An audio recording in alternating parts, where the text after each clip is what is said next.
Dual gauge double line নির্মাণ ও আধুনিক signalling ব্যবস্থা চালু, ইলেকট্রিক ট্র্যাকশন ও উচ্চগতির রেল সংযোগ চালুর পরিকল্পনা গ্রহণ। ঢাকা চট্টগ্রাম রেলপথের ঢাকা কুমিল্লা অংশে কর্ড লাইন নির্মাণ করা হবে, যার ফলে এই পথের দূরত্ব ৮০ কিলোমিটার কমে যাবে।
বেসামরিক বিমান পরিবহন। মাননীয় স্পিকার, বাংলাদেশকে আঞ্চলিক এভিয়েশন হাবে রূপান্তর ও আন্তর্জাতিক যোগাযোগ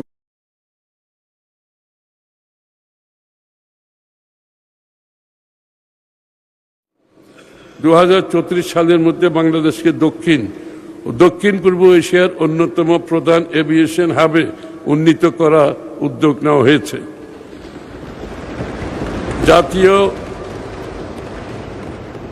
জাতীয় এয়ার কানেক্টিভিটি গ্রিড গড়ে তোলা, ঢাকা চট্টগ্রাম সিলেট আন্তর্জাতিক বিমানবন্দরকে পূর্ণাঙ্গ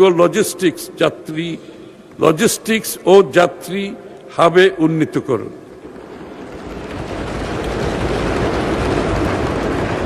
কক্সবাজার যশোর রাজশাহী ও সৈয়দপুরকে আন্তর্জাতিক গেটওয়ে হিসাবে গড়ে তোলা, বোয়িং এর সঙ্গে 14টি আধুনিক উড়োজাহাজ ক্রয়ের লক্ষ্যে চুক্তি স্বাক্ষর, হযরত শাহজালাল আন্তর্জাতিক বিমানবন্দরের ৩য় টার্মিনাল শীঘ্রই চালুর প্রস্তুতি, হযরত শাহজালাল আন্তর্জাতিক বিমানবন্দরের প্রায় ৯০,০০০ বর্গমিটার জায়গা জুড়ে ওয়াইফাই নেটওয়ার্ক বিস্তৃত করা হয়েছে, জিডিপিতে পর্যটন খাতের অবদান ৬-৭% উন্নীত করার লক্ষ্য ঘোষণা, বৃহৎ পর্যটন পরিকল্পনার অংশ হিসাবে এ খাতে পর্যটক আকর্ষণ, বিপুল কর্মসংস্থান সৃষ্টির লক্ষ্যে বিনিয়োগ রোডম্যাপ প্রণয়ন করা হচ্ছে এবং বাংলাদেশ বিমানের আন্তর্জাতিক সংযোগ সম্প্রসারণের পাশাপাশি যাত্রী সেবা ও কার্গো ব্যবস্থাপনা আধুনিকীকরণ।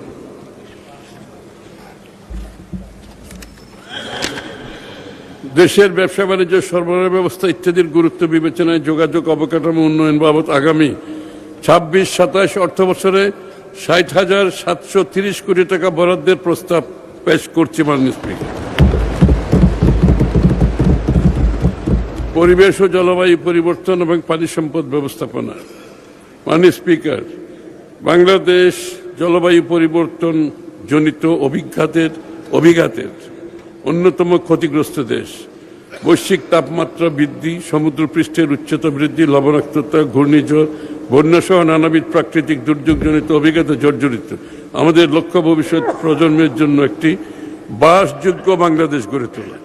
এই উদ্দেশ্য পূরণে আমাদের সরকার ব্যাপক কর্মসূচি বাস্তবায়ন করছে, যেমন আগামী 5 বছরে সারা দেশে 25 কোটি বৃক্ষরোপণের কর্মসূচি বাস্তবায়ন করা হবে।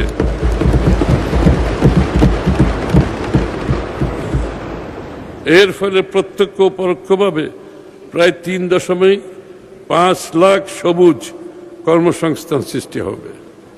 গ্রিন জব 3.5 লক্ষ, মাননীয় স্পিকার, 2026-27 অর্থ বছরে 25,960 হেক্টর ব্লক বাগানে 4,28,97,000 চারা রোপণ করা হবে। 3,727 কিলোমিটার স্ট্রিপ বাগানে 37,27,000 চারা রোপণ। 4,000 হেক্টর ম্যানগ্রোভ বাগানে 1,77,76,000 চারা রোপণ।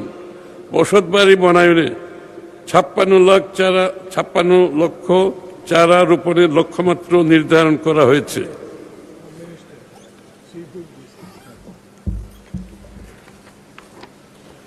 ওয়ান চাইল্ড ওয়ান ট্রি কর্মসূচির আওতায় সরকারি প্রাথমিক বিশ্ববিদ্যালয়ের শিক্ষার্থীদের মাধ্যমে নিজ বাসায় বা আঙ্গিনায় 1 কোটি বৃক্ষরোপণের কর্ম পরিকল্পনা চূড়ান্ত করা হয়েছে।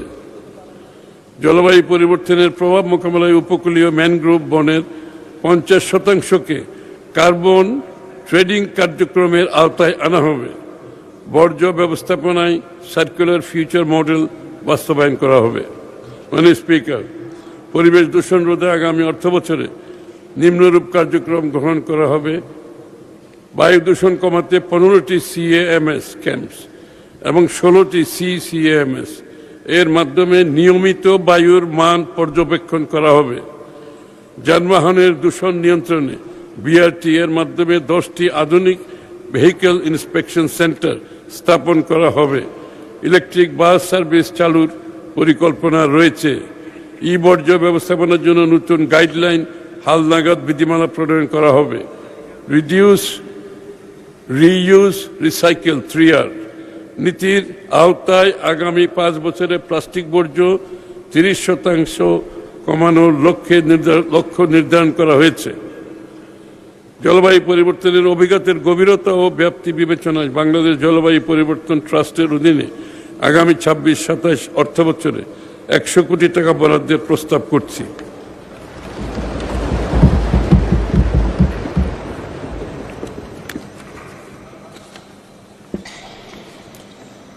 পানি সম্পদ ব্যবস্থাপনা। মাননীয় স্পিকার, সমন্বিত সার্বিক পানি সম্পদ ব্যবস্থাপনা সরকারের অন্যতম অগ্রাধিকার।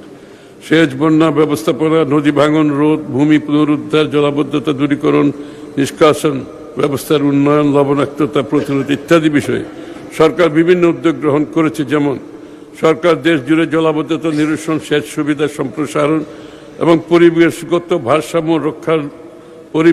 ভারসাম্য রক্ষার লক্ষ্যে ব্যাপক খাল খনন ও পুনঃখনন কর্মসূচি বাস্তবায়ন করছে।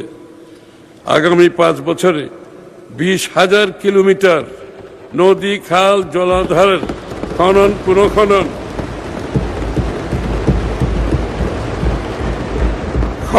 পুনঃখনন কর্মসূচি বাস্তবায়ন করা হবে, যার মধ্যে ইতিমধ্যে 6,598 কিলোমিটার খাল খননের কার্যক্রম চলমান রয়েছে। 2026-27 অর্থ বছরে 309 কিলোমিটার বাঁধ নির্মাণ, পুনর্নির্মাণ ও মেরামত এবং ফ্লাড ওয়াল নির্মাণ করা হবে। 484 কিলোমিটার নদ নদীর নাব্যতা বৃদ্ধি ও ডুবোচর অপসারণের লক্ষ্যমাত্রা নির্ধারণ করা হয়েছে। নদী পুনরুদ্ধার কর্মসূচির আওতায় প্রতিটি বিভাগে অন্তত একটি নদী বা জলাশয় দখলমুক্ত ও পুনরুজ্জীবিত করার পরিকল্পনা রয়েছে। ধলেশ্বরী, লোহজং, আলাইকুড়ি, বগুড়া, সালতা, সুতাং, বাঘখালী, বারনই নদী পুনরুদ্ধার এবং পানি প্রবাহ নিশ্চিত করা হচ্ছে।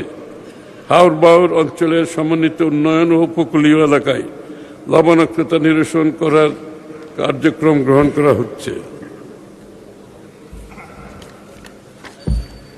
পদ্মা ব্যারেজ প্রকল্প একনেক কর্তৃক অনুমোদিত হয়েছে।